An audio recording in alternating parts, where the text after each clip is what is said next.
Greetings, Imagination Connoisseurs. Once again, it is I, the technically challenged, but sanctimoniously notorious RMB, Robert Meyer Burnett, coming at you for this Robservations episode, live chat number 207. My God, Robservations, the show about something, and it is all for you. You guys, it's all for you, Damien. It's all for you, the Imagination Connoisseurs of this, the Post-Geek Singularity community. Welcome on this Monday. A new week begins. And like always, remember, Robservations is brought to you by Lucky Tiger men's grooming products for those men who want to look good and feel great. And as all of you know, if you go to their website at getluckytiger.com and you buy any of their great products, when you check out, punch in PGS for Post-Geek Singularity, and you get 20% off your order. And for those of you who haven't heard yet, my God, football season is upon us. Of course, the Seahawks, the Jedi Knights of the Pacific Northwest, did beat the Chargers this weekend. Go Hawks, they're looking pretty good. Uncle Pete and the boys, woohoo! Well, because football season's starting, Get Lucky Tiger has you covered, and so does Club Lucky Tiger have you covered, because Lucky Tiger at their websites, they are doing a giveaway, a tailgating giveaway through this weekend, through the Labor Day weekend, where you can win $500 worth of tailgating goodness. Be the envy of all your friends in the parking lots of various stadiums, whether it's, I don't know, elementary school, high school, college. If you're tailgating before a football game, you might have a Lucky Tiger giveaway, and you might have your own grill, and God only knows what else. $500 worth of tailgating swag if you go to both Lucky Tiger websites, either clubluckytiger.com or getluckytiger.com, and you can enter. Unfortunately, you have to be a citizen of the United States. But anyway, you might know somebody who is, so you could enter for them and have them pick it up for you. I don't know how it works, but go check it out. You don't have to buy anything. You can just enter. That's how cool my sponsor is. So anyway, ladies and gentlemen, gosh, watch anything on the internet this morning? I bet you all did. The, of course, D23 presentation for Rise of Skywalker, or The Rise of Skywalker. And basically, we got to see 3/4 of images that reminded you that, oh, I loved Star Wars. I've loved Star Wars my whole life. And we got to see about 25% of new teaser images of the Rise of Skywalker, the upcoming Star Wars movie that opens on December 20th. Now, ladies and gentlemen, for the very first time in history, we are going to have dueling Star Wars projects. I don't think Disney would call them dueling. I think they would probably call them complementary to one another. I think they're pretty dueling. I think it's not quite a dueling banjo situation, but I do think we've got Star Wars. They got The Mandalorian, of course, begins with Disney Plus on November 12th, and The Rise of Skywalker starts a little bit over a month later on December 20th. So 38 days after The Mandalorian debuts, we are going to see The Rise of Skywalker. Now, for those of you who don't know, Disney Plus has announced, unlike Netflix, when they put on a show, it's not going to be bingeable all at once. They're going to be releasing their shows once a week. Now, I don't know what their schedule is for The Mandalorian. I would assume that we're going to get however many episodes. Is it 10 episodes? Is it 8 episodes? So basically, The Mandalorian, however many we're going to get, I don't know if it's blocks. Maybe we'll get 2 episodes or 4 episodes. Then we'll have to wait a period of time. I don't know. But The Mandalorian is going to run right over The Rise of Skywalker. We're going to be Star Wars'd out by the beginning of 2020, although when have we ever been Star Wars'd out? So probably not. But it's going to be really interesting to see. Now, as we all know, The Mandalorian takes place 10 years approximately after Return of the Jedi, and it is set apparently in the Outer Rim colonies, in that lawless land that after the fall of the Empire, there was a power vacuum. It was like the Old West, apparently. And the very mysterious Mandalorian warrior, who we don't know much about him, or is it him? We don't know. I've heard there's a surprise involved, as one of the stars said on the red carpet at D23. She was looking forward to the surprise being revealed. What that surprise is, what that reveal is, I don't know. But we shall see. It'll be interesting. But it's, in my mind, here are my thoughts. Well, first of all, with what we saw with the rise of Skywalker, John Campea didn't want to call it a trailer. Let's just call it a promotional video. We saw a teaser for Rise of Skywalker, and half of that teaser was spent showing Rey facing down a TIE fighter. Now, people don't know what does this mean? Is it a training situation, or is this how Rey and her new boyfriend Ben Solo hang out? I mean, rather than go cruising in the same ship together, she trains to become a Jedi while he flies Sith interceptors at her or whatever. I don't know. I do know this. My first impression from the Rise of Skywalker trailer was, what the hell does J.J. Abrams have against putting spaceships actually in space? Star Wars or Star Trek 09, we saw the Enterprise sitting on the ground. So a young Kirk could roll up on the back of a motorcycle and see the Starship Enterprise being built on the ground. Well, that brings me to my favorite word, which is verisimilitude. Verisimilitude. What does that word mean, really? I call myself the gatekeeper of verisimilitude. Basically, the idea of verisimilitude is to create a believable reality within a fictional context.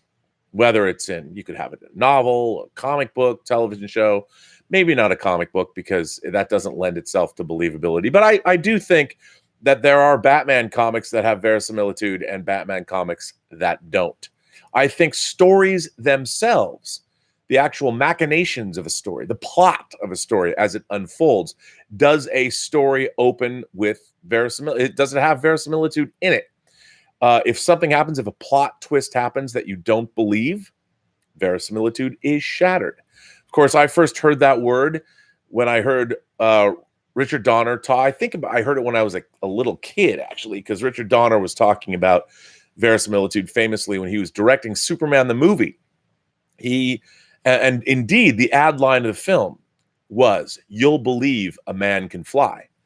And that was because they'd never been able to show a man flying convincingly in the movies.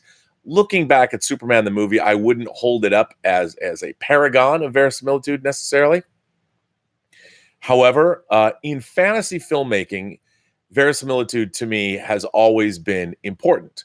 Believing in science fiction, believing in horror, when you're dealing with a fantasy context of any kind, science fiction, fantasy, or horror, and you are creating, whether it's supernatural beings, galaxies far, far away, a Balrog, I mean, whatever you're creating, what you want, I think anybody who's either a writer or a filmmaker, what you are trying to do is make your audience believe in the story that you're telling.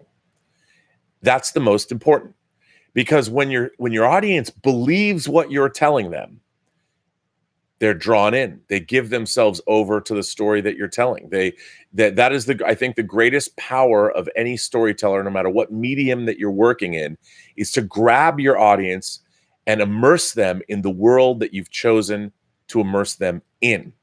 So you owe it, at least philosophically, I guess I would be called a fundamentalist verisimilitudist. Would that be something I would say? I believe in verisimilitude. I come from the church of verisimilitude. In creating worlds or immersing myself in worlds, I have always wanted to believe. And by the way, I walk in wanting to believe. I'm like Fox Mulder whenever I open up any book or whenever I fire up any movie or whatever it is. I want to believe. There's a lot of people, if you're not into the things that we members of the Post-Geek Singularity are into, if you're not into that, I think a lot of people just, that's just claptrap. I'm not going to believe in any of that. I can't watch any of that. There's a great line in one of my favorite movies, To Live and Die in L.A., that William Friedkin directed. Of course, famously, William Friedkin, who had directed French Connection and The Exorcist, spent many years bringing his remake of The Wages of Fear, Clouseau's Wages of Fear, to the screen in 1977, Sorcerer, which, by the way, is an amazing movie. If you have never seen Sorcerer, but Star Wars killed Sorcerer at the box office. One of the great American filmmakers coming out of the early 70s, Friedkin, making French Connection and The Exorcist, cause celeb. He was the enfant terrible of Hollywood for a while. I mean, this guy, and his life's work was to remake Clouseau's Wages of Fear. He makes Sorcerer, and basically in the wake of Star Wars, it's killed. So in his 1985 crime opus, To Live and Die in L.A., that I love, starring William Peterson and Willem Dafoe, there's a moment where a character is in prison and they're going to try and take him out, and they're having a conversation about movies. And one of the cons, that he's not ex-con if he's in jail. So they're out in the yard up in San Luis Obispo, the prison up there. They're having this conversation about what's playing, and one of the characters goes, "I don't know, it's science fiction, man. Some of that galactical war shit." And the other character says, "I hate that shit." And it's very funny. It was Friedkin taking a jab at all science fiction, but specifically Star Wars, without naming Star Wars in To Live and Die in L.A. It's always been funny. But there's people that just don't dig science fiction, fantasy, and horror. I get it. So discussions of verisimilitude probably are lost on them. But I do think that verisimilitude is the very root, or at least at the very roots of why we love fantasy in all of its myriad forms. And the more we believe in our universes, the more we enjoy science fiction, fantasy, and horror. And the great world builders, whether it was Tolkien for of course, Middle-earth, the Lord of the Rings films, Frank Herbert in, say, Dune, or the collectivist television and movie realms, 2001 being one of the great examples of verisimilitude, creating the reality of space flight. It had never been done before. Stanley Kubrick knocked it out of the park. I have heard that the only, even though somebody disputed me once when I said this before, that one of the only things that he said that drives him crazy is when one of the characters is sipping in food through a straw. The straw comes down. The contents of the straw goes down because it's being influenced by gravity. And that was one of the only technical mistakes. Apparently, that was in 2001. I know someone's going to write to me and go, "No, there's more than that." But anyway, so verisimilitude is very big.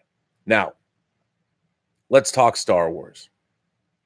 Do you believe in Star Wars? Do you believe what it shows you? I think in 1977, it was readily apparent to everyone that Star Wars was showing us a fully realized universe like we had never seen on film before. And I think one of the most captivating elements of Star Wars is that we were made to believe. Now, I know what someone's going to say.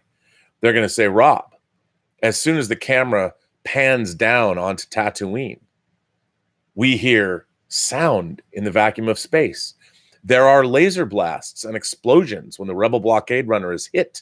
We hear the Star Destroyer firing, and indeed the Rebel blockade runner firing back. We hear sound in the vacuum of space." That's true. But verisimilitude is a trick, like all filmmaking. It's not real. And you can get away with things that we understand, unless, I guess, of course, you're a scientist who works at JPL, or you're at Caltech right here down the street. You'd be like, "Oh, well, I'm just not going to believe in this movie because you can hear sound in a vacuum. This is terrible."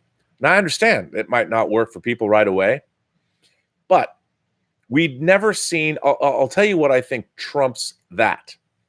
One of the things that you'd never seen, and I talk about this all the time in Star Wars, that I think is very subtle, that people do not appreciate, is that up until Star Wars, when we saw planets depicted in movies, we basically were far enough away from those planets that we saw the sphere of the planet. Even Space Station 1 in 2001, we see most of the Earth rotating when Haywood Floyd is making his video call to his daughter and talks about the Bush baby. What we had never seen, and what I think can never be the importance of this cannot be stressed enough. When the camera first pans down onto Tatooine, we see the distance, I guess the moons or other planets in the distance, and then the entirety of Tatooine fills the frame, creating a dimensionality and creating a reality that we had never seen depicted quite that way in a science fiction movie. Now, anybody who'd been a fan of the Apollo program and had seen photographs that were taken by the astronauts from space understood that the closer you are to a planet, if you're not far enough back, that's what it's going to look like. But we'd never seen that in a movie. And even the way the atmosphere was depicted with that, I believe it was a Ralph McQuarrie matte painting. I believe so. Immediately that created a look and a feel that had never been created before in a science fiction movie. And then screaming in from the top of that frame was our blockade runner, and following very quickly on its heels was that massive Star Destroyer, the massive wedge-shaped Star Destroyer. And the way it was shot, the way it was filmed, especially to audiences in 1977, my childlike sense of wonder was immediately engaged and exploding in ways I had never before seen. And then you cut to the interior of the blockade runner, everything you see in it, the set design, the costumes, the uniforms of the rebel troops, R2 and 3PO, everything that happened. And then, of course, we all know the rebel blockade runner they shut down the main reactor. They'll be destroyed for sure. It gets sucked into the hangar deck of the Star Destroyer. They're boarded by the stormtroopers. Vader comes aboard along with some Imperial officers. We meet Princess Leia. We see a lot of stuff happening.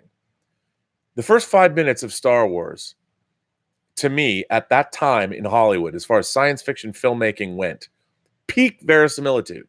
Because not only did it have to make you believe what was happening, it had 5 minutes to set up the universe that you were going to live in for the next 2 hours. And indeed, the universe we are still excited about over 40 years later.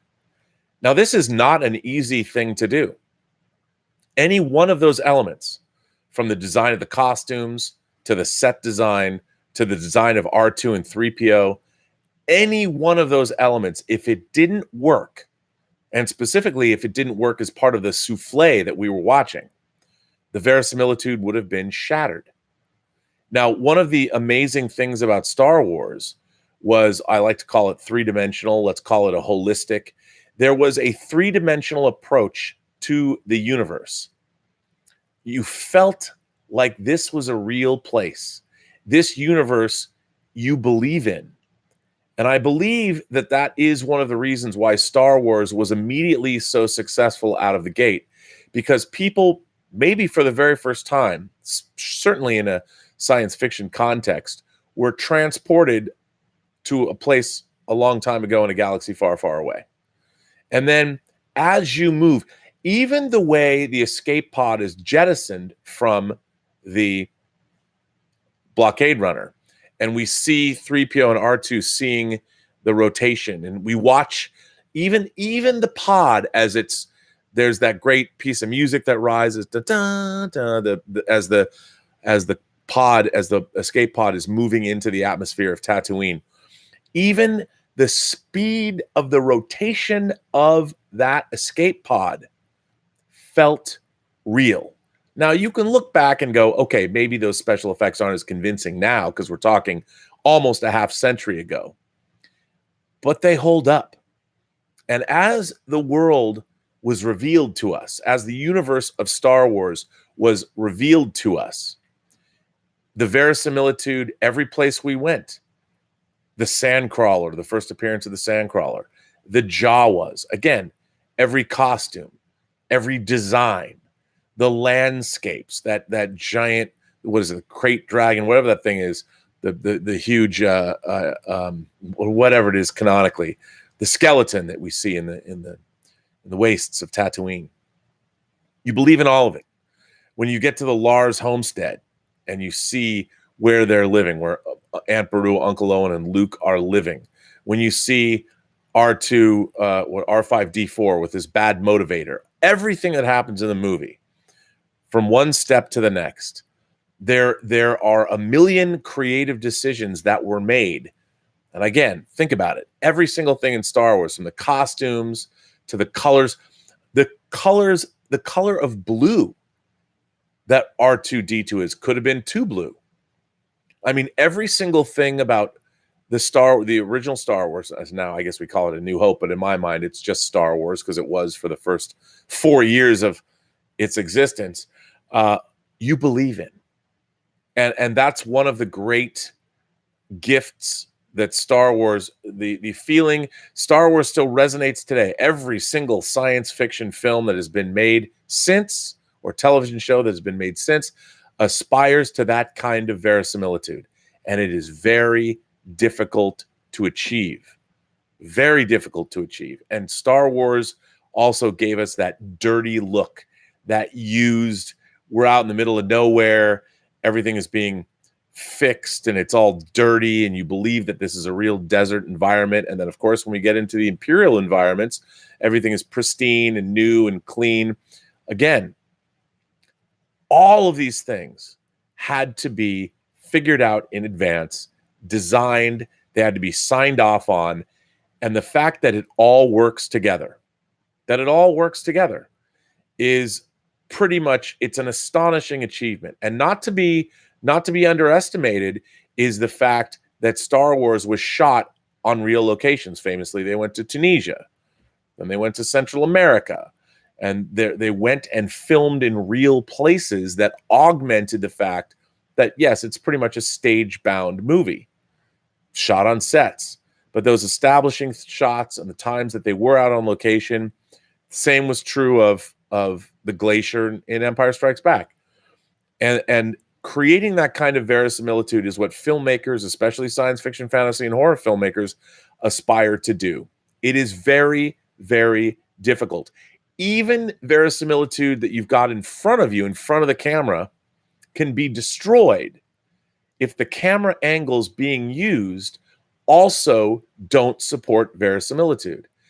You have to shoot something in such a way that you believe it, because the gaze of the camera, if it's off even a little bit,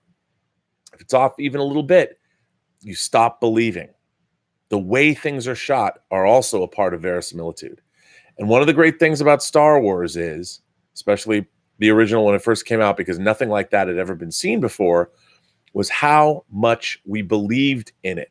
Because all of the choices that were made directorially, everybody's contributions to these things were all working together. And it doesn't get said enough, but it's an astonishing achievement. And it was continued on in The Empire Strikes Back. The Empire Strikes Back, sure, you might see establishing shots on Dagobah that are very painterly, very matte painterly, and you might see little stop motion animation birds flying in the distance, or bats, or whatever the creatures are on Dagobah. And of course, they used go motion for the tauntauns.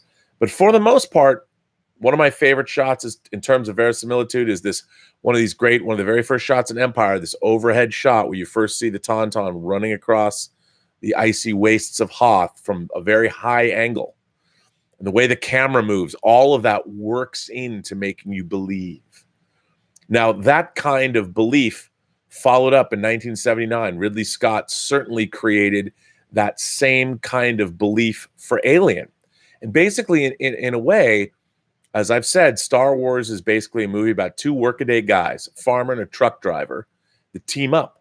Han Solo is basically the bandit from Smokey and the Bandit. He's hauling contraband in his 18-wheeler that, instead of being 18 wheels, is the Millennium Falcon, and it has a hyperdrive.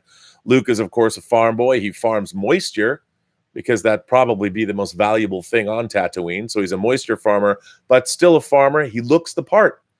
What Luke is wearing feels real. You believe it.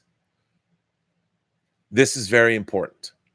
And Ridley Scott follows this up. I don't think Alien would have been nearly as successful if they didn't follow the Star Wars lead, A lot of the same people worked on Alien, but they created that verisimilitude. Alien, I mean, everything about it. When they land on LV-426, the wind, everything, crap in the air, you believe. Even the way they created the big chap, the alien himself, you believe, or itself, you believe in that xenomorph. The way it's photographed, again, if the light was too bright, and anyone who's worked in special makeup effects, I haven't to a small degree, but one of the things I learned most of all, working with prosthetic makeup or creatures or in-camera effects, lighting is everything.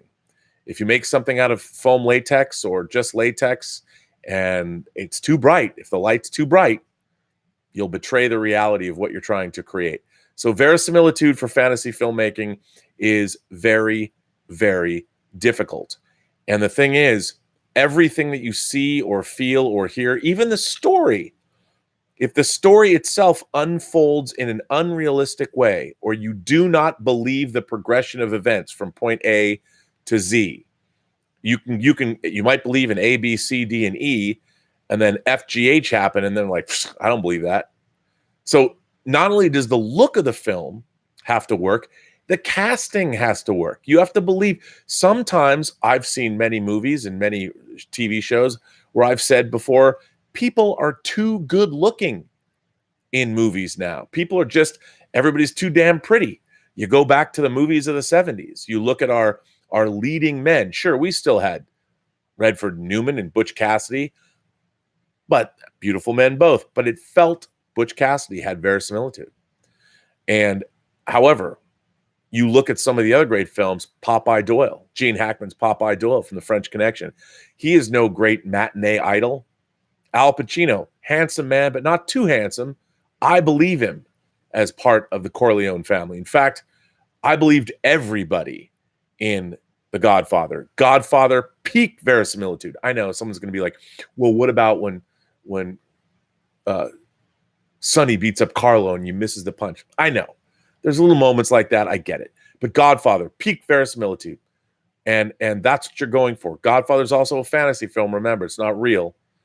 And when you can create that, that's when you have your audience. Steven Spielberg famously said that, you know, if you shoot an air tank, a compressed air tank, it does not explode. This was pointed out to Steven Spielberg, and he famously said, listen, if I have this audience all the way to the end of this movie, if I can make them believe in a giant shark that isn't real, and I can make them believe in Amity's plight, and I can make them believe that these three men are fighting for their lives against this monster shark, if I have them, they will believe at the end, they will believe that when, well, spoiler alert, Sheriff Brody shoots that tank, it will explode. And he was right. Just like no one really cares, unless I guess you're a scientist at JPL, that there's sound in the vacuum of space in Star Wars. Audiences believed it. In fact, that's one of, I think, Star Wars' greatest achievements, and it isn't talked about enough. We talk about, oh, the dirty future that's presented, but we don't talk about the fact that Star Wars has amazing verisimilitude throughout. Now, some of that has to do with the fact that what I love about Star Wars is, let's talk Star Destroyers. Star Destroyers, obviously, mile-long Star Destroyers, 20-mile-long Super Star Destroyers, whatever you're talking about.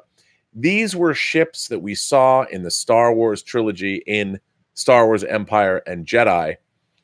You got the idea that these capital ships, these Star Destroyers, were presumably built in space, that they were just too big. How, even if you had incredible anti-gravity technology, how would a Star Destroyer work within the gravity well of a planet? Large capital ships are not supposed to do that. The Starship Enterprise, let's go back to Star Trek.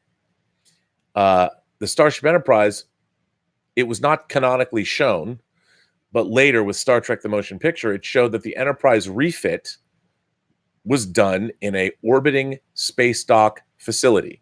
The Enterprise does not land on a planet, and they didn't refit it on the surface of Earth. No, they refit it in space because the Enterprise, even those nacelle struts, are not built to withstand being in the gravity well of a planet. The whole point of a starship is it's built in space. Star Trek kept that tradition going. The Utopia Planitia yards, the shipyards that we later saw in the Next Generation era. Well, when did Star Wars lose verisimilitude? When did it lose verisimilitude? I'll tell you where it lost verisimilitude for me. First 10 minutes of Return of the Jedi. Star Wars verisimilitude out the window. Out the window. The Gamorrean Guard design. The Gamorrean Guard design, there's a shot when the Gamorrean Guard, when you first see him, I believe it's the first shot where the Gamorrean Guard goes and looks down. And you're clearly looking at a man in a suit, creature. Actually, I'll even go back before that. When the little the thing comes out to talk to R2 and 3PO. Actually, I'll go back even further. When R2 and 3PO walk up to Jabba's palace, they are clearly on a set. They're on a set. It does not look like they're outside anymore. There was a shot they were outside walking to Jabba's palace. I even believe that matte painting. But as soon as they got to the close-up of that door, there was something about the lighting that I just was like, I don't believe it anymore. And when that thing came out, the way it spoke to them, it was done as kind of for kids. And then the thing and this is going to seem like people are, oh, Rob, you're out of your mind. Return of the Jedi lost me right after Luke. First of all, Jabba's palace. I'm not even going to get into Max Rebo and the Rebo band and, his nose and Cy Snoodles and all that. The creature designs in Return of the Jedi. I understand. I get it. The creature designs shattered all verisimilitude for me. All gone. I never felt that way about any of the creatures in Star Wars or Empire. I believe them all. I bought into them. I bought into all the Cantina creatures. There wasn't one Cantina creature I didn't buy into. I believed it. Same with Empire. There was verisimilitude throughout all of those movies. When you get to Jedi, the creature designs in Jabba's palace, whether it's Rees and all those creatures, the design went out the window. Cy Snoodles was a perfect example. The big lips, the human lips, the red lips, the verisimilitude was gone. And one of the reasons that Return of the Jedi, as I say to people, it was the most crushing disappointment of my life, was because of the verisimilitude. But where it really, really lost me, where Jedi really lost me, was when R2 and 3PO fall off the skiff or fall off the Jabba's barge, wherever the hell they are. Jabba's barge, I think. Before it explodes, right before it explodes, they're in the sand. 3PO and R2 have fallen headfirst into the sand. Their legs, 3PO's legs are sticking out, R2's sticking out like this. Clearly shot in front of a hastily put together backdrop that's clearly just a painted backdrop, and the magnetic winch comes down and picks them both up. This was Keystone Cops, cartoons. I didn't believe that for a second. I didn't believe it. I hated it. I'm like, this, and it's a subtle thing. I know it's stupid. You're probably thinking to yourself, what the hell is Burnett talking about? A little tiny a winch coming down and picking R2 and 3PO up? Well, in front of an obviously painted backdrop as they fell headfirst in the sand, which, by the way, would never happen. And I know it's a tiny, tiny thing. But Return of the Jedi is a movie that is full of verisimilitude shattering moments. And collectively, I think it really harms the believability of the movie. And that, my friends, is where the Star Wars saga began to lose me. I've always said when I saw Return of the Jedi, I didn't believe it. Now, that's not to say that there's not some great stuff. I loved the scenes with Vader and the Emperor and Luke. I did. I really enjoyed that. The space battle in Jedi is great. Obviously, the space battle is terrific, except There's that absolutely horrifically terrible effect when the executor nosedives into the surface of the Death Star, and they turn on these flames like, whoo. Again, there's one little effect that shatters the verisimilitude.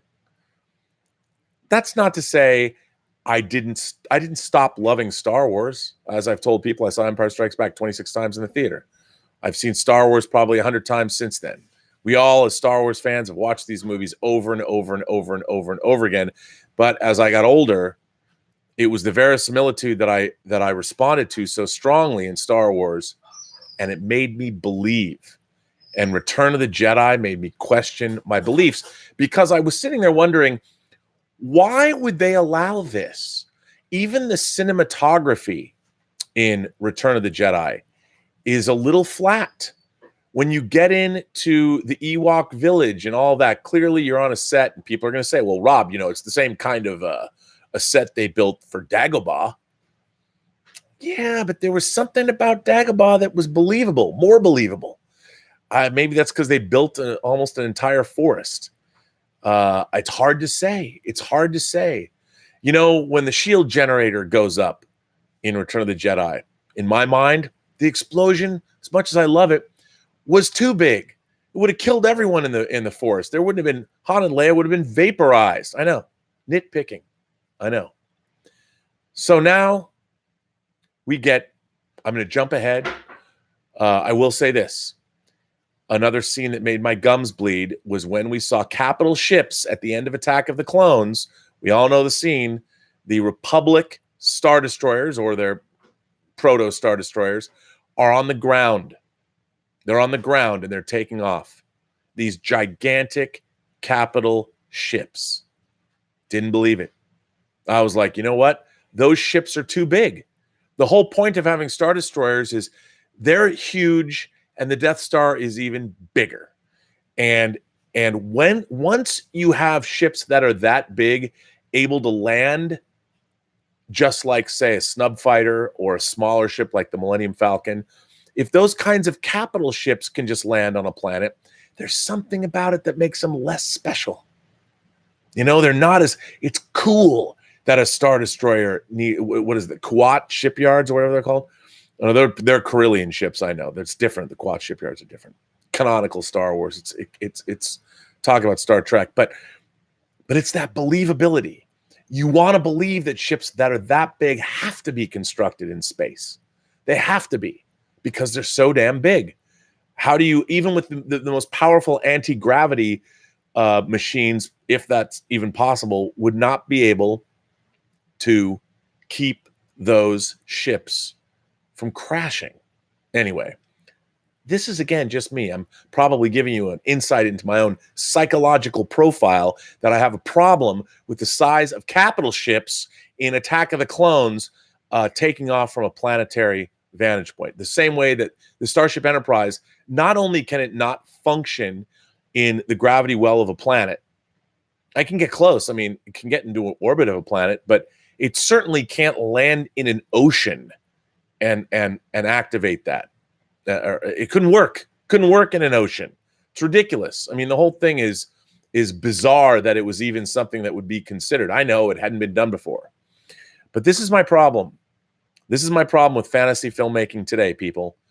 The idea of verisimilitude, a lot of the time, goes out the window, because with our computer technology, it's really easy to make beautiful virtual camera moves and design starships that look really cool. But if they don't have functionality, if they don't have believable functionality, like I can't buy into the universe. I can't. I have a hard time. All of the pod racers in Phantom Menace, I didn't believe them. I understand they're interesting creatures and they're fun to look at. They all look like they came out of an animated movie. I did not believe that any of those creatures evolved. You give me a bantha, I believe in a bantha, because, hey, didn't they put something over an elephant? I believe in a bantha. I believe in a dewback. I believe in those things. Just like I believed in the original Mos Eisley Cantina people. I also believed in the story. More importantly than that, all of the stuff that was designed for Star Wars. You believe in it, but you also believe the story. A truck driver and a farmer team up basically with two peasants or indentured servants, because that's what R2 and 3PO are. They're bickering indentured servants. And you believe what happens. You believe how the story develops. It's like, okay, then you meet Obi-Wan Kenobi, grizzled old war veteran. For whatever reason, he's off on his own. We don't know yet why, but he's off on his own. When you meet him, you believe him. You believe him. The Sand People, you believe what they look like. You believe in the Jawas. Everything about Star Wars, as they showed you, you believe, man. You believe. Jedi, I didn't believe anymore. Now, by the time you get to, of course, the prequel trilogy, there's a lot of really beautiful stuff. Naboo. Love the design of Naboo. But as soon as, I don't know, the very beginning of the movie, the Nemoidians start talking, you're like, come on, man. Jar Jar Binks.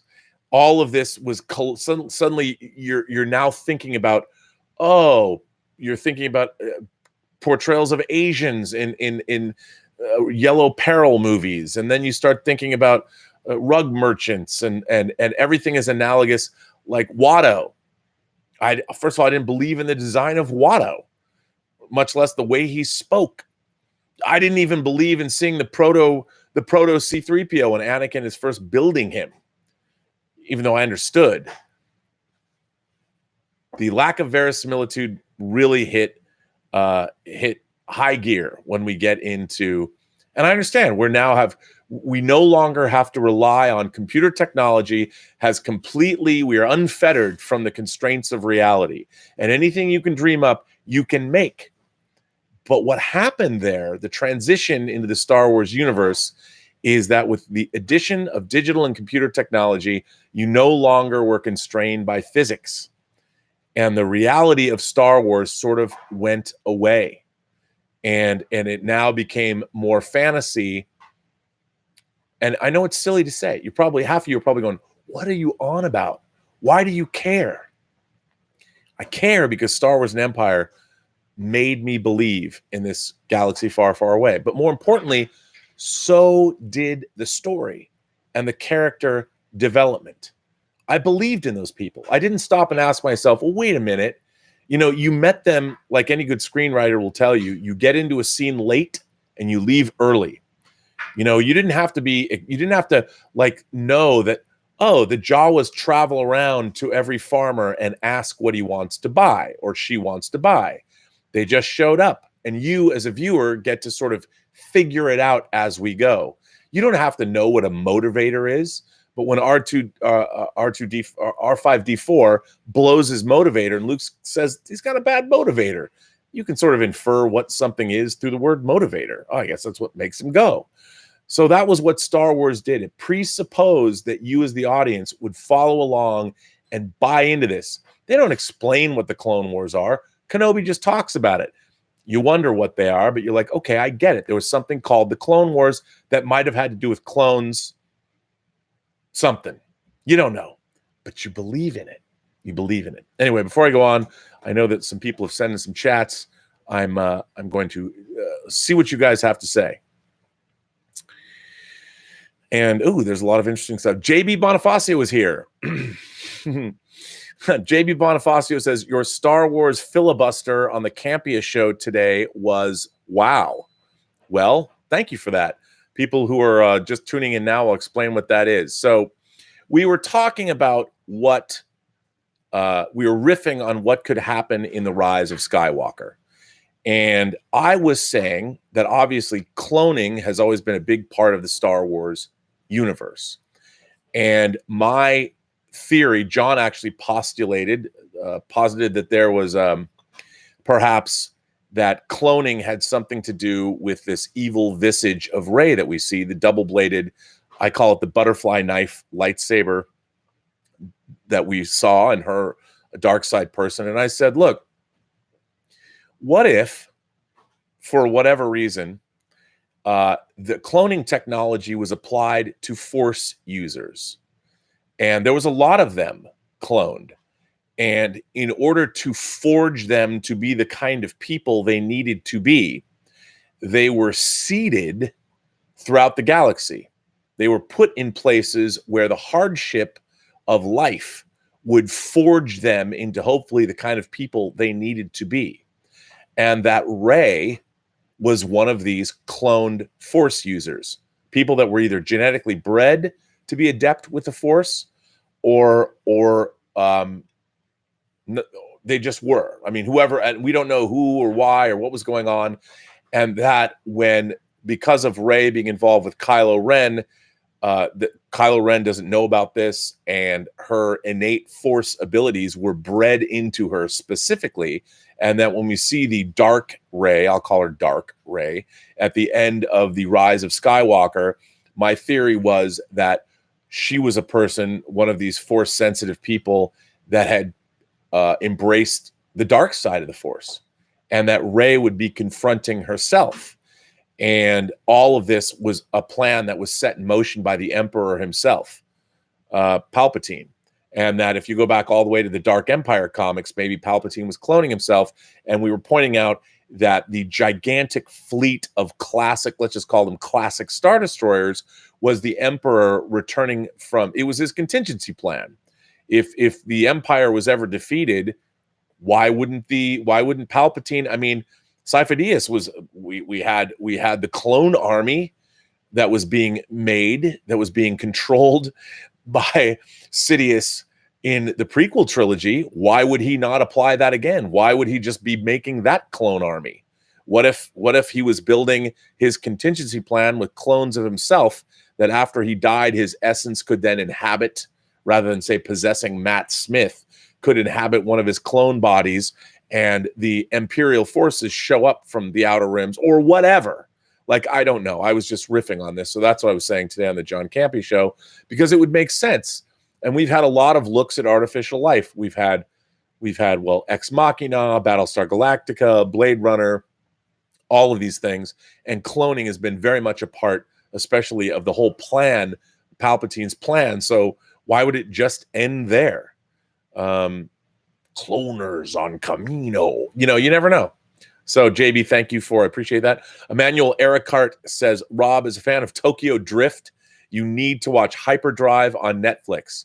It has crazy Japanese, crazy Frenchman cars. Oh, it has crazy Japanese and crazy French cars doing crazy stuff and drifting. I will watch Hyperdrive. That sounds good to me. Draco Eris says, the Lion King remake grossed $500 million domestic and grossed $1 billion in the foreign box office. I hope more Lion King content comes out in the future. Well, perhaps it will. Perhaps it will. Stubble McShave says, the editing in Star Wars is the unsung hero. Well, you did have Academy Award editors such as, well, people like Marshall Lucas cutting it, Richard Chew, of course. Star Wars has amazing editing. Again, editing plays into the verisimilitude. Bad editing will make you disbelieve. Echo Base Network is here. He says, Echo Base Network says, Rey and Kylo fought in every movie and she won, so I'm sure this fight will be no different. The entire trilogy is a disaster. In my opinion, I'm not buying in. Well, I would say, Echo Base Network, the point that I was going to make is I don't think that The Force Awakens has any verisimilitude. It's my problem with The Force Awakens is it's playing off of everything that came before, and yet the reality of the universe, this is going to seem even strange to people. They're going to be like, Rob, what are you talking about? There's talk about editing.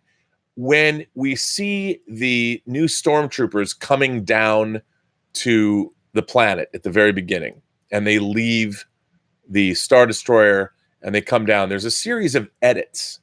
There's a series of edits that show the stormtroopers, their armor, them standing there. Those series of edits, the way The Force Awakens is actually cut, it's not cut like a Star Wars movie. And just that series of edits bothered me, totally took me out of the movie. Kylo Ren stopping a bolt from a blaster in midair where it would just sit there. Those kinds of things. Not that we hadn't established those as force powers yet. I just didn't believe anybody could actually do that. I mean, even we don't see Darth Vader in Empire Strikes Back when Han Solo starts shooting, stopping bolts in midair. He bounces them off of his whatever. He creates a force shield or his actual hand, and we see the bolts travel elsewhere. I believe that. And here's my problem with J.J. Abrams as a filmmaker. He's not interested in verisimilitude. What he's interested in is giving you a succession of really cool images where you go, that's cool, but you don't necessarily believe in it. I didn't believe Star Killer Base. As everything they've shown us in the Star Wars universe, Rob, how can you not believe in Star Killer Base? Well, to me, it's like, okay, if it's a planet or a planetoid, whatever you want to call it, why would you build a weapon that can only go around the outside, the horizon, or not the horizon, the equator of a planet, an equatorial weapon? Like, how far could you aim an equatorial weapon? What if you needed to move down? Like in the movie, look, I don't care what it says in the visual dictionary or whatever. They haven't established that they can move Star Killer Base in the film. They say in the movie, well, it takes all of its power from the sun and can fire once. Well, then what happens? Does it move to another sun? And if it does, how does it move? I mean, there's all of this stuff that happens in The Force Awakens that I just didn't believe. The storytelling I didn't believe. I didn't believe point A to point B to point C. I just didn't believe it. I still don't know what the story of that movie is. It kind of moves along. But I'm not here to bash new Star Wars. I'm specifically here to talk today about belief and verisimilitude. Now, once again, I do not know why J.J. Abrams has a fetish for putting spaceships within the environments of planets. We see there are two great shots, I guess, where we see fleets of spaceships, I guess a new Rebellion fleet, a new Resistance fleet, and then we see a fleet of Star Destroyers. I don't think they're in a nebula. I think they're in some kind of a planetary atmosphere. I could be wrong. But again, why is it that I'm always seeing Sith or TIE fighters close to the ground in the desert? Why do I see X-Wings above water, inches above water? Why don't we see space battles anymore? Why does everything... I mean, look, for everything about the prequel trilogy, I really like the opening of Revenge of the Sith when you're over Coruscant and you have all of these capital ships multi-dimensionally, three-dimensional battles up, down, every direction. You're above a planet. They're not working in the clouds of Coruscant. They're up in the upper atmosphere. They're fighting in space. I just don't believe when I see a fleet of Star Destroyers, that many Star Destroyers that close together. It's an interesting visual. I don't believe it's practical. I don't believe that at all. And the coming out of hyperspace into a planet's atmosphere, I don't think that would be, you bounce too close to a supernova and that end your trip real quick, wouldn't it? Again, I think the verisimilitude is tough. It's tough. I mean, I have a real hard problem with it. I've sort of explained why. Now, I just think that, hang on. Willow Yang says, do Borgs actually reproduce, or are the baby Borgs seen in Q Who infant victims that have been assimilated? Well, I'd like to think that they are infant victims. They were infants that were assimilated and fitted with Borg technology. That's the way I always saw it. I did not see the Borg as taking the time to create artificial wombs or incubate other sentient life forms. I think they would think that was a waste of time. They just have to find life forms that they can assimilate and bring in. And they don't bring every life form in, only ones that they find useful. Nay says, this is a Kylo Ren story. It's not about Rey. Ben Skywalker is the last Skywalker. That's how I'm looking at it, says Nay. Well, you know what, Nay? I got to tell you, I say nay on that. Because Ben Skywalker, or whatever, is irredeemable. As we talked about before, when Luke does not kill Vader at the Emperor's behest in Return of the Jedi, it's because Vader is his father. When Ben Solo commits fratricide, right? It's fratricide? Patricide? Kills his own dad, he's done. His life is forfeit. I think it's not his story. I think again, it is ultimately the story of the spirit. I mean, I think the spirit of the Skywalker family. Ben is an irredeemable villain. If he is somehow pardoned at the end, I don't think Anakin should be pardoned either. But it would make no sense to me because he killed his own father. But you might be right. I don't know. You might be right. I can't say one way or another. But I think to wrap up what I wanted to say about verisimilitude and reality in regards to science fiction, fantasy, and horror films, you cannot stress how important these things are. One of the reasons I think Game of Thrones was so popular, and one of the reasons I loved it, verisimilitude. Peter Jackson made you believe in Middle-earth. Up until the final season of Game of Thrones, there was great verisimilitude. You believed in Westeros. And again, Toy Story, verisimilitude. The premise that it sets up, it goes with it and it makes you believe in its premise. If it kept violating what it was trying to do, violated its own universe, its own Toy Story universe, you would know. You'd be like, I don't buy that. And when you watch science fiction, fantasy, and horror films and they violate things, and they violate the rules. All great science fiction, fantasy, and horror movies set rules in the beginning. These are the rules that everybody has to follow because each mythology comes with a set of rules. When I say rules, it doesn't mean like gremlins, don't feed them after midnight. I mean, you have to understand the fantasy elements. How do they work? Somebody can't just have limitless power. If they have limitless power, then they can do anything, then there's no story to tell. Superman, for instance, vulnerability to kryptonite and magic. You have to understand. You have to know. The Weeping Angels in Doctor Who, they have rules, and they have to follow those rules. And if they don't follow those rules and they can just do anything, well, then you can't anticipate the rules and you can't get into it. It ruins the story. All great science fiction, fantasy, and horror worlds are governed by rules. They're governed by reality, they're governed by belief, and they're governed by verisimilitude. And the better a fantasy world is, the better a horror world is, and the better a science fiction world is, depends on the filmmaker's understanding of making you believe in their universe. Got to believe. Because if you don't believe, you lose. Now, here's the thing. A lot of viewers aren't that discerning. They just go with it. And I do think, because I like to call cutscene storytelling, we're much more forgiving nowadays. We've seen a lot of shortcut storytelling. It's really hard to put in the time to make your audience believe. And I think some filmmakers, I don't think J.J. Abrams is particularly interested about verisimilitude. He'd rather go for the spectacle of it all. Actually, J.P. Gatrokits says West End Games had the best definition of force abilities. As Pablo worked on that product, why did he let unbelievability in the new films? Here's the problem. This is the problem.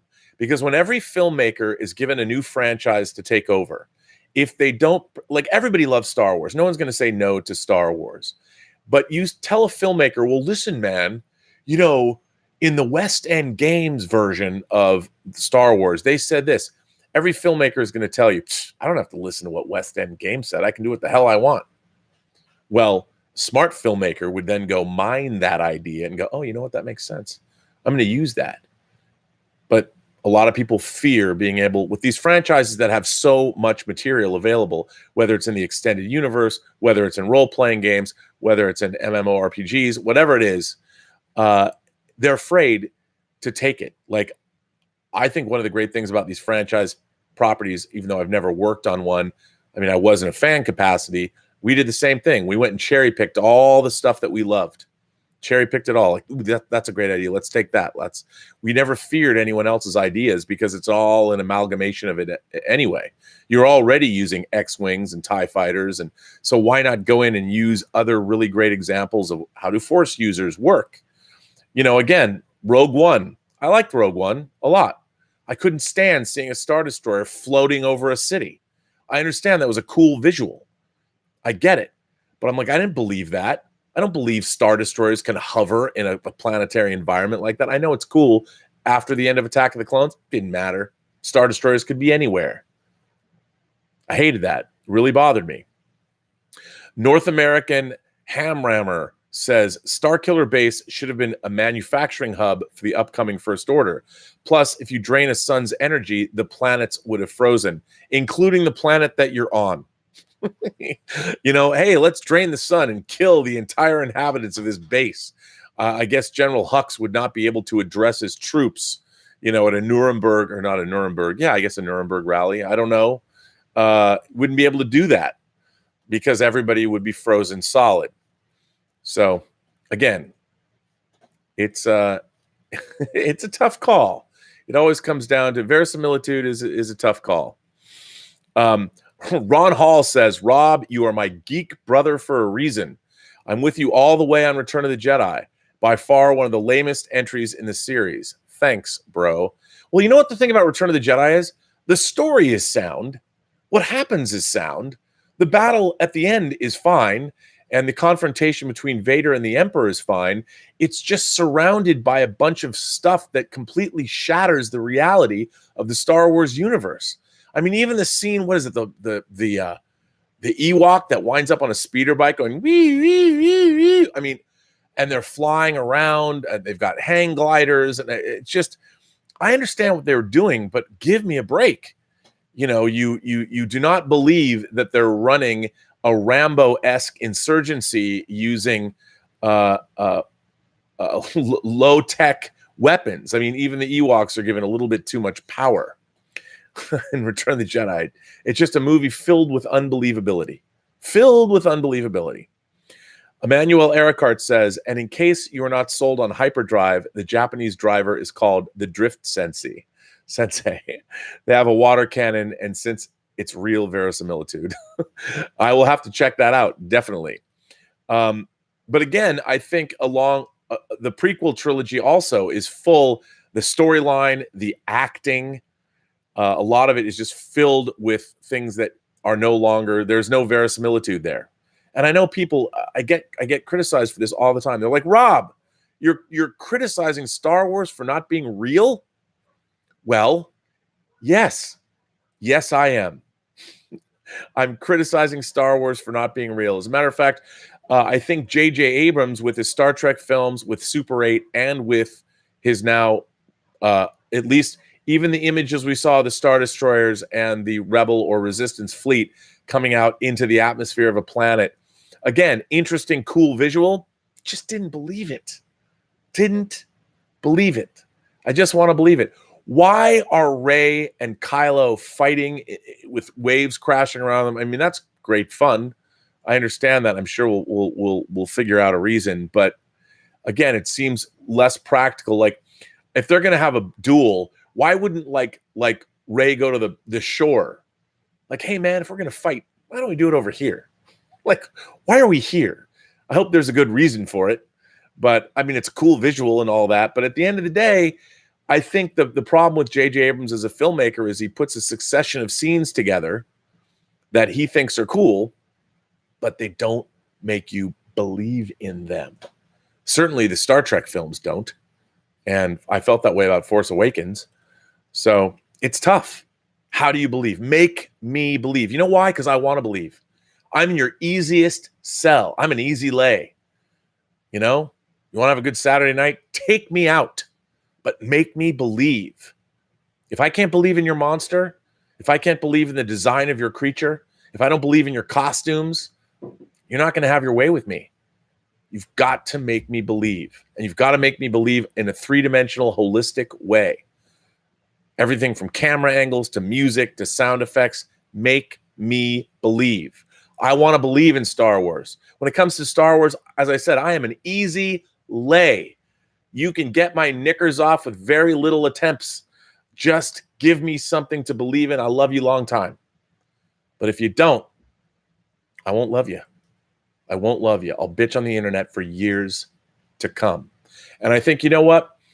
Again, All the people that bitch about Last Jedi and things like that, they're not bitching about, they're not necessarily talking about their misogyny or their sexism, or they just don't believe and they don't understand what's wrong. They're looking to other things. What those movies have not done, especially Last Jedi, is there's too many things that you cannot believe in. And they chalk it up to different things. They're looking at the wrong things. It's the superficiality that they're making fun of or that they're attacking. What they should be going after is the overall unbelievability of these Star Wars movies. There is no verisimilitude from a story standpoint, from a costume standpoint. Why the hell is Kylo Ren wearing a mask? Aside from the fact that he wants to front a Vader cover band, there is no reason for it. So the fact that Kylo Ren is wearing a mask, and let's face it, his mask is lame. It is a lame mask. The design of that mask is bad. It looks like an anteater. Nobody would wear that mask if they're trying to be fearsome. I don't believe it. I don't believe it. If you could have anybody design that mask for you, I don't care if you're the leader of the Knights of Ren or whatever the hell it is, that mask would not be the mask that you would pick first to be fearsome. I'm sorry. It isn't. There's so much in these movies. I don't believe Rey has a butterfly knife, double-bladed lightsaber. Why would you have that? As soon as you, one flick of the wrist and that blade folds down, it takes off your ankle. Don't believe it. Hey, it looks cool, right? Woo! I don't believe it. I believe Darth Maul's double-bladed lightsaber. That shit was dope. I do not believe in a butterfly knife, flippable double-bladed lightsaber. Like, why would you do that? I don't even believe the mechanics of a lightsaber like that. I know you could say that, okay, Darth Maul's blade was cut in half and he could wield them. I don't believe it. I don't believe I don't believe anybody in their right mind, any real swordsman would make a butterfly knife lightsaber. But that's just me. I could be wrong. I'm belaboring the point. You know what I haven't gotten to? Letters. I've got a lot of letters from people that I haven't even started to read yet.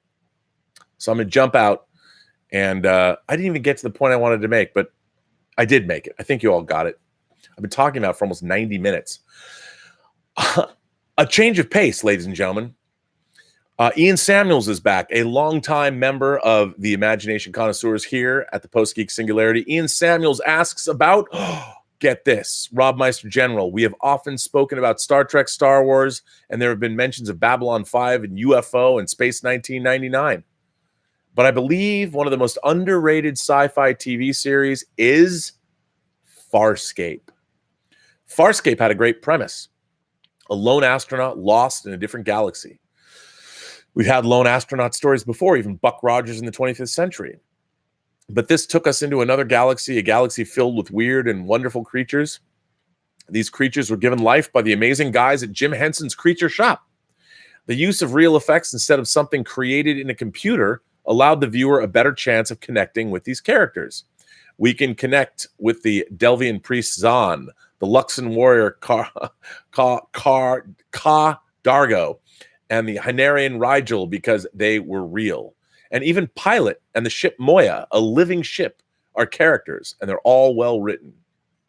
We followed these characters through many adventures, and of course, we had some of the best adversaries, starting with the crazed peacekeeper Balar Crace, who, strangely enough, the actor Lonnie Tapu played Crace and also did the voice of Pilot, the ultimate mad scientist Scorpius, and then Graza. But not only did we have the Peacekeepers, a race called the Sebaceans, but also Scarran. Some of the most sumptuous creature-filled imagery ever used in a sci-fi TV series. Farscape had great characters, looked fantastic, and was well written. Farscape never got the success it truly deserved. You know, Ian, I've only watched a little of Farscape, but I agree with you. It's got wacky stuff in it, but I believed in Farscape. You make me want to go back and watch the series from the beginning, which I probably should do because I think they upscaled it and it's available on Blu-ray now. What do you guys think of Farscape? I know a lot of people loved it. They ended up doing the Peacekeeper Wars movie, right? This one comes from Matthew Van Holten, and this is another change of pace. Hey, Rob, I wanted to get your take on something. I suppose the question would be about how the notion of ethics works in larger studios. Oh boy. There tends to be the age-old debate about art and censorship. On one hand, people say that artists should be able to create whatever they want, and it's up to consumers to decide whether or not to consume it. The other side sometimes cautions or even insists on limits.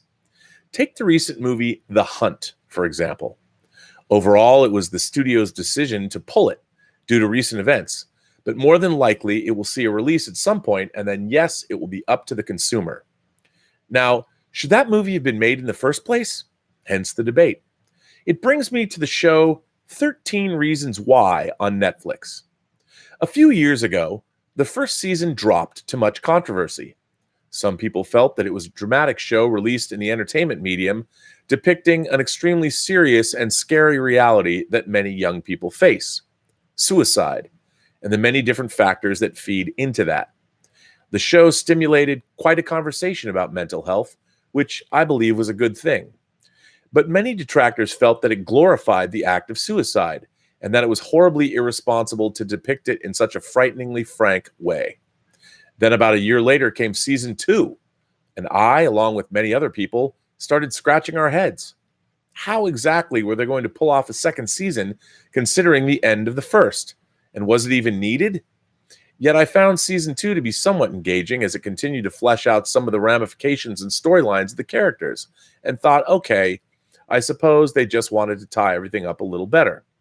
Now, amidst all the news about D23 this weekend, and with very little fanfare, or so it seems, 13 Reasons Why just dropped season 3 out of nowhere.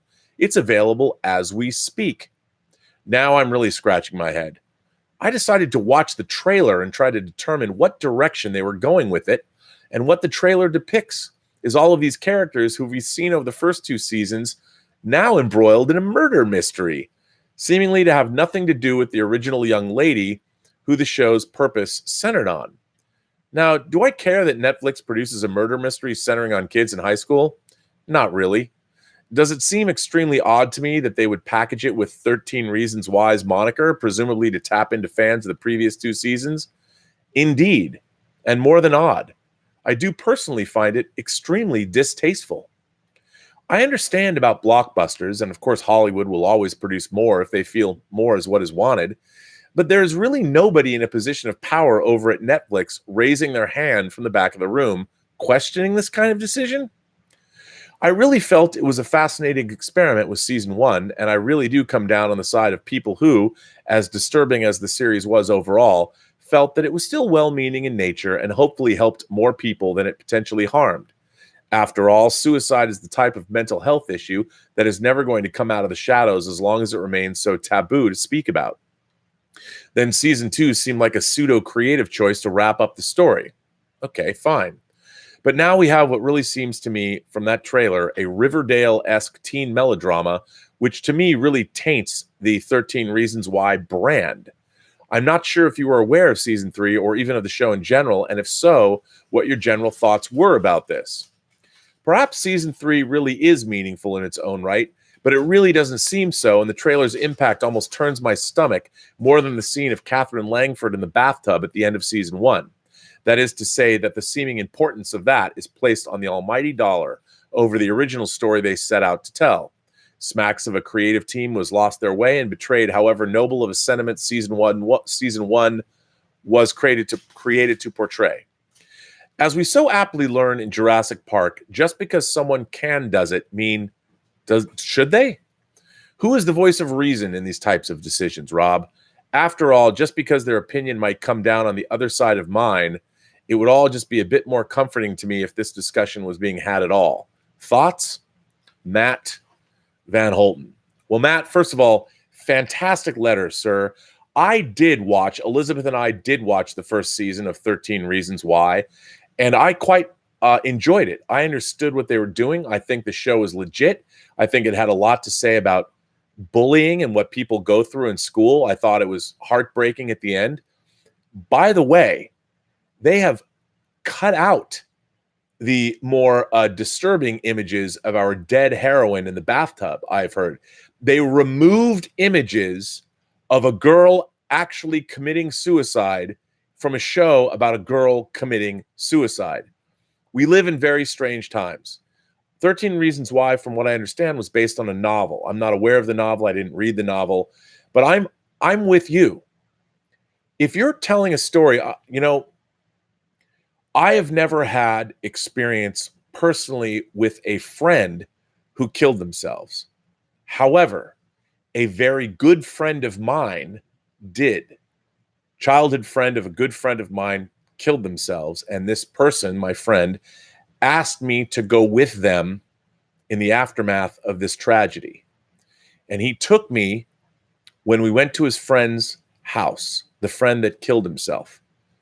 And walking into that house, knowing that this guy who had a house, very nice house, left his house, checked into a hotel, and he'd been planning this for a long time. And he took his own life. But to walk into that person's house, their life that they literally just left, was one of the most profoundly disturbing moments of my life. It was just an empty house. But I had known this person and hung out with this person who took their own life. And I don't think it's a discussion that can be had enough. And I think that even on this show, there was a person, for people who've been listening to my show, there was a viewer here who I'd been interacting with for 3 years. I'd been interacting with this person. They'd been coming here. They've been watching my show. We'd gone back and forth on Twitter. And finally, he confided to me that he was going to take his own life. And he said to me how much he appreciated the fact that I gave him the time of day and that we talked. And indeed, he did. He did take his own life this year. And I think the more we can discuss this, the more we can understand where people are coming from and why this happens, the better off we can be. But I agree with you. Look, this show, 13 Reasons Why, became a hit. The only reason that these shows get made is because they have viewership and they make more. Should they? I don't always think that's the case. I think 13 Reasons Why was fine. What Big Little Lies was based on a book. They did the first season. It was based on the book. Big hit, won a lot of Emmy Awards, big stars. They come back, they make a second season. Sometimes I think well enough should be left alone. But as I've always said, it ain't show friends, it's show business. And if something makes money, something generates viewership, they're going to make another one, whether they should or not, unfortunately. But I do think it's insane to me that Netflix makes a big deal about taking out the more disturbing imagery from their show, their apparently hit show about teen suicide, which is now a teen murder mystery. I think that should bother and disturb everyone, because it is a it's a great indicator about what we care about as a moral society. I don't think it's a problem to do a graphic show about suicide. I mean, remember the original Heathers. Heathers was a movie that it has in its very beautiful black heart teen suicide or faked teen suicide and then attempted teen suicide that becomes cool is all a part of that film. And I don't know if a movie like that would get made today. Certainly the remake wasn't so great. This comes from Joe Koch. Joe Koch. Might be Joe Koch, the way it's spelled. K-O-C-H. Koch. Hey, Robert. I was wondering if you have any tinklings of anticipation for the upcoming release of 3 from Hell, the sequel to The Devil's Rejects by the other Rob, Mr. Zombie. House of a Thousand Corpses and Devil's Rejects were a pretty rad 1-2 punch. Lords of Salem was kind of cool too. 31 is most recent. Wasn't much fun to watch, but it was probably a hoot to make. But the return of Sid Haig as Captain Spaulding is something to look forward to. His screen presence is unnerving, and his cloudy brown eyes are downright scary. Quite a long career, too. Also, whilst on the topic of horror and effective 1-2 punch films that are a knockout, I recently rewatched Ty West's House of the Devil and The Innkeepers back-to-back. Love them both the first time around, and they're still super enjoyable. Love the pacing of House, and Innkeepers has a funny, bumbling Abbott and Costello versus any Universal Monsters vibe with some real fucked up consequences. Love what you've got going on here, Robert. Stay rad, Joe K. Well, Joe K., it's important to stay rad. I really believe in staying rad. Certainly those dogs know how to stay rad. Gilbert and Tallulah, for those of you who are new here, they're part of the show. Look, I have to tell you, I love my horror. I love extreme violence. I love brutality, but it's really people are coming in, coming out. So what can you do? But I was not a big fan of The Devil's Rejects. I thought, if this makes any sense, Rob Zombie's filmmaking is not, I think, my favorite.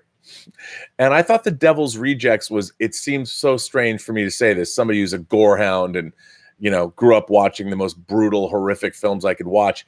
There was something about The Devil's Rejects that I found particularly mean-spirited and vile, if that makes any sense. But that's not to say that I know a lot of people enjoy them. House of a Thousand Corpses and Devil's Rejects. I understand that it was a throwback to 70s horror. And when you think about the movies like Hills Have Eyes or Texas Chainsaw or Last House on the Left, it's silly to start talking about, well, comparing and contrasting, but I think it was a different time. And I think those movies, he was trying to put them in that 70s context, but we're not in the 70s anymore. And there was something about them that sat the wrong way with me. And I don't know what that was. And I certainly wasn't a fan of his Halloween remake. But the Three from Hell, I'm kind of happy that he got to make Three from Hell. And Sid Haig coming back is always a good thing because I love Sid Haig. But, I'm happy for the people that like those movies. I'm glad to see that he's making one. Because that means somebody felt that it was a good roll of the dice. And for those people who like their extreme horror, and even I made an extreme horror film that was a lot more extreme. And even we stopped and went, yeah, we can't really do that. We filmed some scenes for The Hills Run Red that should really never see the light of day. And they didn't yet. Anyway, I want to thank you for that letter. Imagination Connoisseur Martin Lawrence is here. By the way, I think Martin Lawrence might have misunderstood something I said. But anyway, this is from Martin Lawrence. He says, greetings and salutations, Rob. I have to disagree with you on Vampire Circus. It is good. That's not in question. Who doesn't want to see a vampire turn into a Black Panther? It, however, does not hold a candle to Captain Kronos' Vampire Hunter. Not only is there a mystery about who the vampire is, but it has the magnificently beautiful Caroline Munro starring in a fast-paced, well-choreographed fencing duel to round off the film. The central character is complex, and it's sad it never got a sequel. I urge everyone to seek this classic out. Yours sincerely, Martin L. Martin L., where did you get the idea that I don't love Vampire Circus? I've said many times on the show that Vampire Circus might very well be my very favorite Hammer horror movie. And indeed, it's one of my most favorite vampire movies ever made. And by God, is there a gorgeous Blu-ray of it. Beautiful restoration. You've got to check it out. I love Vampire Circus. For those of you who don't know what Vampire Circus is, it's a kick-ass vampire movie made by Hammer Films, Hammer Studios, and it's very classical. You'll watch it. I mean, it's as classical as it gets, but it is awesome early 70s, low budget horror vampire filmmaking from Hammer Studios. And I talked, I think yesterday about Jean Rollins films, his lesbian vampire movies that I love, things like Daughters of Darkness 2, which he didn't make. And I love early 70s Euro horror, late 60s, early 70s Euro horror. Some of my favorite films. Amando de Osorio's Tombs of the Blind Dead. I love that. Jean Rollins' Fascination, Lips of Blood. I love the Hammer vampire movies, even outside of the Dracula films with Christopher Lee. I was talking about the Karnstein vampire trilogy that began with it's Twins of Evil. No, it's Vampire Lovers, Lust for a Vampire, and Twins of Evil, the Karnstein trilogy. Love all those things. Love them all. Bring them on. So yes, I would never say anything bad about Vampire Circus. I love Vampire Circus. I adore Vampire Circus. My love for Vampire Circus is so extreme, I can't begin to tell you. Travis Rayner says to me, I agree with you 100% on Star Wars After Empire. I couldn't buy cannibal teddy bears can take on a galactic army. Should have been Wookiees. I agree with you.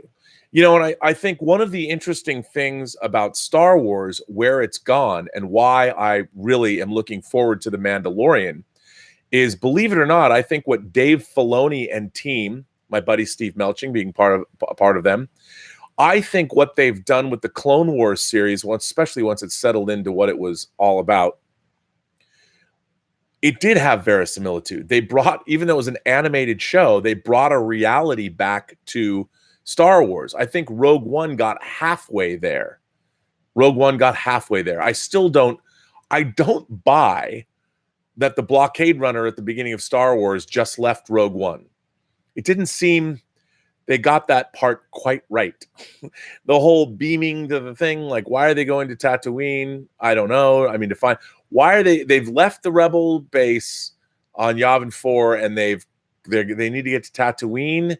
It's just, it didn't all quite work right with me, but I think that The Mandalorian is our best chance of getting true verisimilitude back to the Star Wars universe, if that makes any sense. Anthony Gonzalez says, have I ever seen Tae Guk Ji, the Korean war film? I have not. I would love to see it. I was in Korea. I was in South Korea last year for a couple weeks, almost 2 weeks. And I was working on a military documentary there, and I was very much immersed in the history of the Korean War. So I would love to see a Korean War film. Is it about the Korean War? Because if it is, I totally would. I mean, you say it's a Korean War film, meaning war as a genre, but if it's literally about the Korean War, I would love to see that because I bet it is great. I'll have to check that out. Here's another quick letter from Brian Eng, who's a longtime member of the Post-Geek Singularity community and Imagination Connoisseur here. He asks a very simple but very interesting question. Rob, in Robservations episode 206, you mentioned your belief that Bart Simpson has influenced children to be disrespectful. Yet you have also stated in a past episode that you don't believe that entertainment influences violent behavior in kids. So which is it? Does entertainment influence children's behavior or not? A very good question. But I don't think that you can make a blanket statement about everything that you see in a movie or television show. Does it all influence behavior? I think Bart Simpson, and the reason I say this, Bart Simpson is a kid doing kid things. Being rebellious and being a child is a staple of childhood. But what was interesting is what The Simpsons did was it portrayed Bart Simpson as a hero for being a rebel. And he became a pop culture icon. Now, I don't necessarily think that's the same thing as one human being perpetrating violence against another human being. I don't believe that our natural state is one of killing one another, of utilizing violent behavior against others. Look, we definitely have that streak in us, but it's one thing for Bart Simpson to be kept after school for raucous behavior than it is if Bart Simpson suddenly picked up an AR-15 and went and shot up his school because he'd been playing too much Call of Duty. I don't think those are the same kinds of things. However, I do think that entertainment does influence behavior. You know, you see your matinee idols on screen and they were smoking cigarettes, James Dean, whatever. I think that people want to feel like they're looking or being cool like their matinee idols, just like I think kids want to be cool like Bart Simpson. I don't think that people, the way that our trio treated other human beings in The Devil's Rejects, or Leatherface and his family eating human beings and carving them up with chainsaws, I don't think that behavior is the same. I don't think most people are going to want to emulate that kind of behavior. So I think, does entertainment influence behavior? Sure. People love, if they look up to somebody, and what kid didn't want to be Bart Simpson when they were a kid? But I don't think that, again, applies all the way across the board for every act. There are acts that you're not supposed to admire. And but it's a good question. This next letter comes from Joseph, all the way over in Vesna's neck of the woods. Oh, hi, Rob.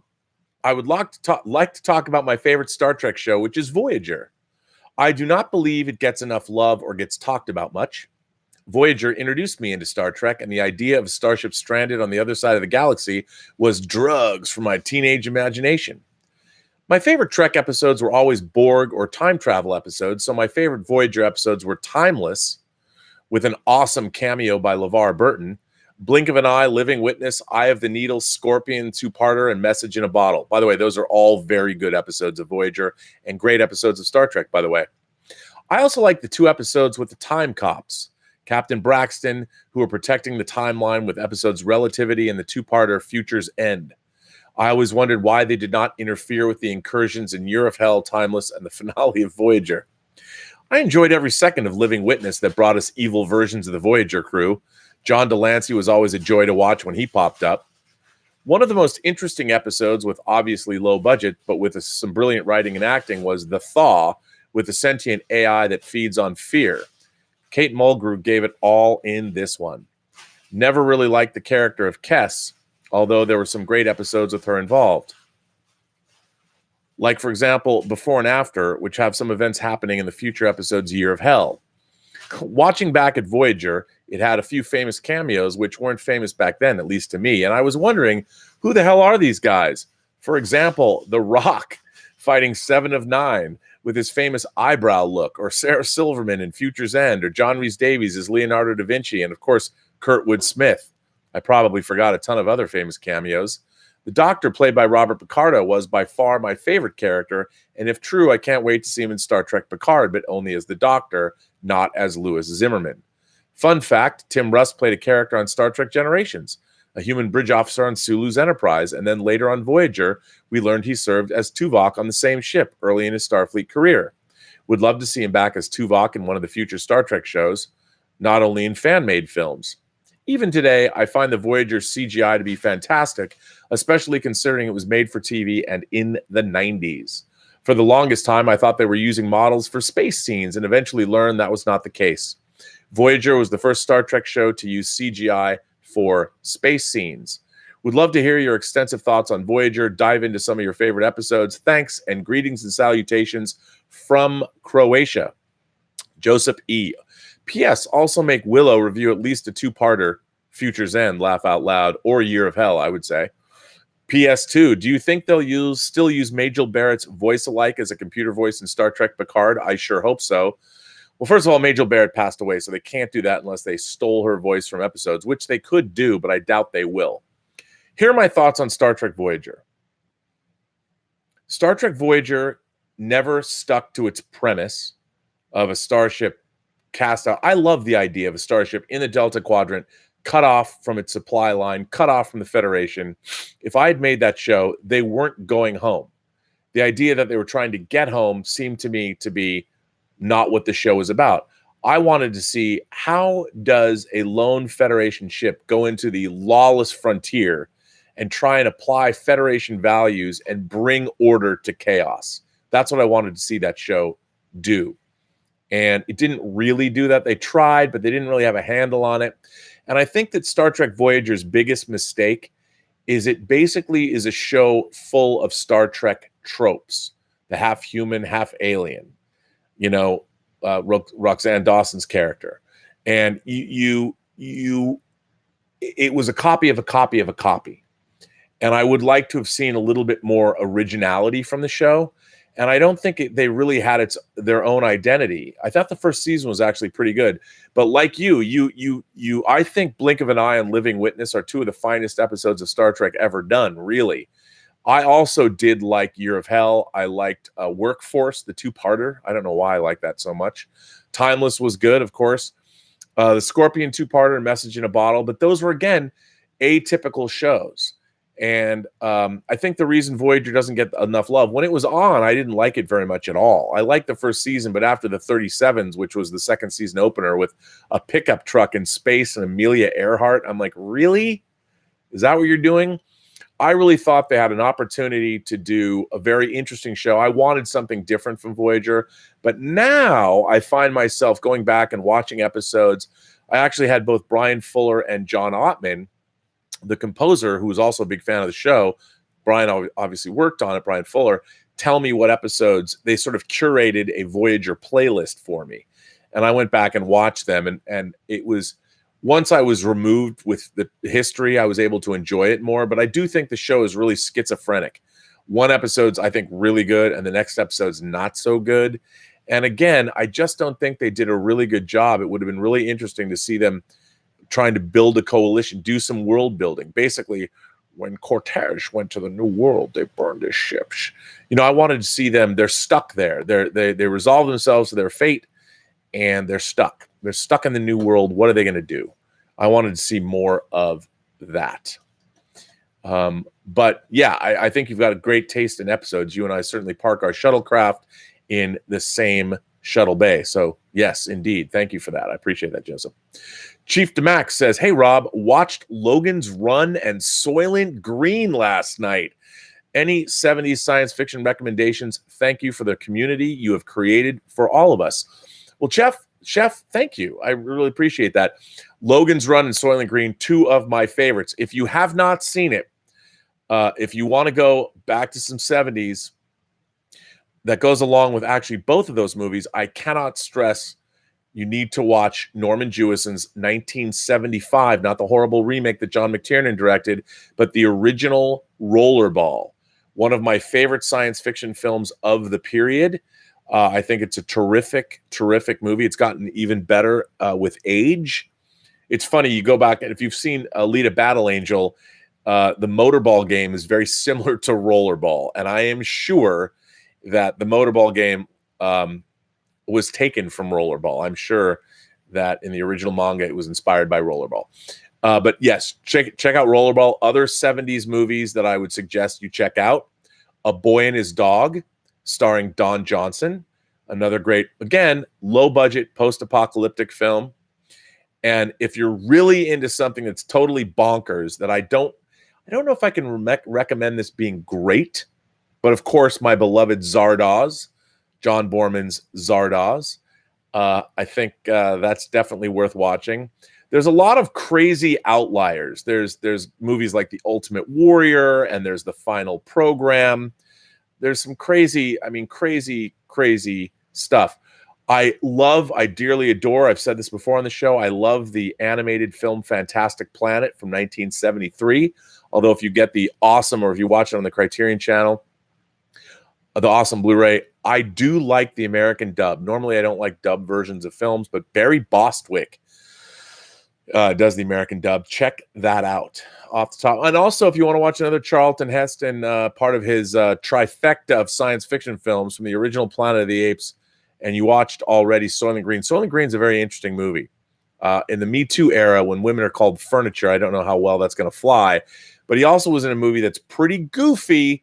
If you ever saw Will Smith's I Am Legend, I Am Legend was the third time Richard Matheson's novel I Am Legend was filmed, and the second time was a movie called The Omega Man with Charlton Heston. Those are off the top of my head. There's probably a million that are going to come to me. But of course, Andrei Tarkovsky's Solaris, different kind of a movie. I would check that out. Really enjoyed it. Dan V900 says, I'll be mad if it turns out that the dark Ray moment is just a vision like I'm expecting. It's lazy and a cop-out. I also don't think that scene is well shot where the motion of the saber is too quick. Hey, man, you said it. I don't know why anybody would make a butterfly knife saber other than the fact it's cool. That's the problem. I don't believe that lightsaber. Don't believe it. There's no verisimilitude there. I know people are going to be like, Rob, what are you talking about? Don't believe it. I don't believe anybody would make that kind of a lightsaber. Why would you? Why would you make a lightsaber like that? A butterfly knife, unless there's a reason for it. If you make something just because you think it looks cool, this is not a good enough reason to do it. You have to have form and function in order to make something believable. And I think that Yeah, I don't buy that lightsaber. I didn't buy it. Didn't buy it. Ooh, Koba comes out with one I forgot about, and I'm totally into this. Koba suggests Demon Seed, Donald Campbell's Demon Seed from 1977. Man, okay. Demon Seed is another great one. If you haven't seen Demon Seed, I have it on Blu-ray. You can get it from Warner Archive. Demon Seed is literally about a sentient computer that decides it wants to live and imprisons Julie Christie and rapes her to procreate and create a son for itself. Yes, that's right. A computer rapes a woman and impregnates her on purpose. It's an amazing movie. It's pretty interesting. And it's a lot more interesting than the entire second season of Star Trek Discovery, and it's AI.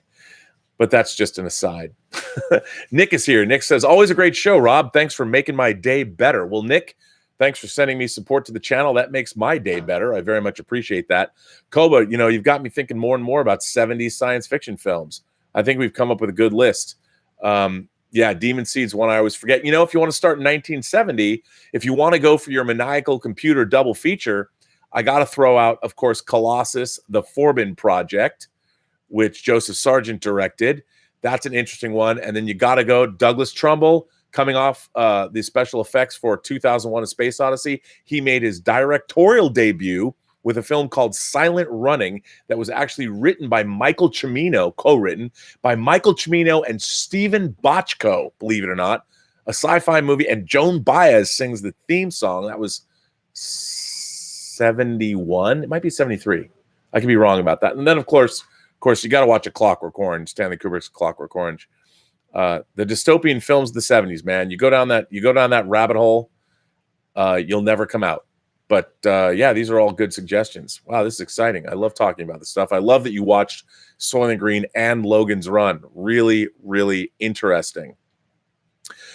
Okay, you know what? I wasn't going to read this because I'm going to do it anyway. I'm going to read this just because. This one comes from Terry Cooper. Hi, Rob. Terry here in the UK. Now, before I read this letter, I'm going to throw this out. This comes with a warning. This is a trigger warning. I don't usually do that. I don't believe in trigger warnings. Don't be snowflakes. But this letter is coming with a trigger warning, and I think everybody who's been in the chats for the last couple of days will understand why I'm giving a trigger warning to this letter. Terry from the UK says, I will get the pineapple on pizza issue out of the way first. As many of my countrymen will attest to, pizza in the UK is usually of a pretty poor standard. I dream of being able to go to the States one day to eat a really good pizza. So I grew up with pizza, only really becoming popular in the UK in the mid-70s, being pretty substandard. I do love pizza, but my earliest experiences were invariably the standard Hawaiian. I find that juicy Hawaiian pineapple helps soften the often rock-solid crust. And much like we have applesauce on pork chops here, the sweet works with the savory. So yes, I do love pineapple on my pizza. But hey, this is the 21st century. If you want anything on a pizza, who's to tell you it's wrong? Have chocolate, peanut butter, anchovies, hobo's underpants, or apple. Have at it. Now that's over. I'm a longtime viewer of yours and Campia's, and like you, I'm a dyed-in-the-wool geek with one foot in the grave. At the ripe old age of 49, I'm 50 in December, I've just made my first feature film. It's nothing amazing, just a crowd-funded, very low-budget sci-fi drama called Off-World. Well, first of all, congratulations to you, sir. It briefly tells the story of a crashed colonization mission and a long walk to safety. Now, it was made mainly to try and showcase the talents of everyone involved, but I've garnered the interest of an LA-based distributor who might be able to do something with it. That's reward enough. Now, the interesting part is it perfect? Hell no. What film is? In fact, as good or as bad as it might be received, everything went wrong. Everything that can go wrong in every aspect, from writing to post-production, had major problems. I felt like the UK's answer to Ed Wood, but we soldiered on and fixed most of those problems. Am I disappointed? A little. But I had an epiphany recently. I'm actually glad everything went wrong in this one. Why? because it taught me so much. Mistakes I'll never make again. And it's far, far better to make all of those mistakes in my first film than in my second. There's a trailer for it on YouTube, and we're at the final sound mixing stage. So I hope it'll be available for all of us to see at the end of the year. Now I understand so much more about the minutia that goes into writing and directing a film, as I now do with casting, producing, CGI, miniatures, editing, post-effects, and everything else. Man after my own heart. Guess what I'm trying to say is, for anyone out there with an idea to tell a story, just go out and do it. The many motivational quotes of Kevin Smith kept me going, and it's never too late. Growing up in the 1970s, it was a lot harder to shoot a 3-minute silent film on Super 8. That is true. Today, we all have high-definition cameras in our pockets, apps for effects, the internet for anything you could ever wish for is a few clicks away. It's still difficult, but it's not impossible. I'm now thinking about what to do next. I had a really good idea for a CG animated film, a Pixar-style action-adventure story, which is a love letter to 3 decades of Hollywood. I once sent the basic outline to the great and sorely missed John Schnepp, and he liked it a lot. I hope I get to make it at some point. I'll be hitting your good self and Campy up for voice roles. Thank you for a greatly entertaining 200-plus shows, and if you're ever here in the UK, beers and Hawaiian pizzas are on me. All the best, Terry. Well, as everyone knows, we are going to be in the UK. We're going to be in the UK on April 2nd. If it's April 2nd at night, or if it's April 3rd come noontime, we are seeing Bond 25 at the Odeon Cinema in Leicester Square. So be there. Terry, first of all, congratulations on Offworld. Congratulations on making your film. It is a Herculean task, and you stuck with it. Look, I've been working on Tango Shalom now for 3 years and 3 months. And I've been waiting for our sound mix to be ready. I've just been waiting for the sound guys to finish their job, and hopefully it will be done. But you know what? Never give up, never surrender. By Grapthar's hammer, you will make your movie. So congratulations for doing it. Get that second film made. Congratulations. Thanks for supporting the channel. Thanks for being a letter writer. And please come meet us all on April 2nd or April 3rd. There you go. That was great. That's a fine letter. I love it when people actually, go out and do anything. It doesn't matter. People are designing. Bill Hunt has a friend that I don't know who designs tabletop games. And when any endeavor, any creative endeavor, when people take time, it's always amazing when they do that. I'm constantly amazed at people's creative endeavors. It's a great way to lead your life. Anyway, you know what? That brings this chat to an end, ladies and gentlemen. An end of Robservations number 207. My God, Robservations, the show about something, brought to you by Lucky Tiger Men's grooming products for those men who want to look good and feel great. If you go to their website at getluckytiger.com and you punch in PGS when you check out, PGS for Post-Geek Singularity, you get 20% off your order. And if you go to their sister website, which is clubluckytiger.com or getluckytiger.com, you can sign up for their Tailgater giveaway, which is going through this weekend, which means if you live in the United States, you can get over $500 worth of tailgating swag, including a grill. And who doesn't need a grill just to keep in your car if you just, you want to tailgate? I mean, what if you just want to pull over on the side of the road and decide to cook yourself a hot dog or a burger or even some salmon or something? You can do it if you join there or sign up for the Tailgaters giveaway. Anyway, I want to thank everybody who is here, all of you Imagination Connoisseurs, all of you new subscribers. If you like these chats, please hit like. If you want to, please subscribe, support the channel. Go to the website at theburnettwork.net where you can send me letters. There are a lot of letters coming over the transom. It's amazing the traffic we've got there. The interactivity on the website is going up. People are sending in. Don't forget, there's the 3-word movie review. There's the Imagination Gallery, the Imagination Connoisseur Gallery, and you can comment on letters and people who've written letters and whatever you want to do. And always, you can comment on the chats, obviously, on YouTube as well. I want to thank you for all of that. I want to thank my moderating staff. That is right. We got D'Artagnan back. We got Terry from the UK is back from his Grail quest. He's back in his place as a moderator. I don't think Terry lives in moderation, but he's a great moderator. I don't know. I haven't met Terry, but he's going to be there also in April, which I'm looking forward to. We got Detective Jim.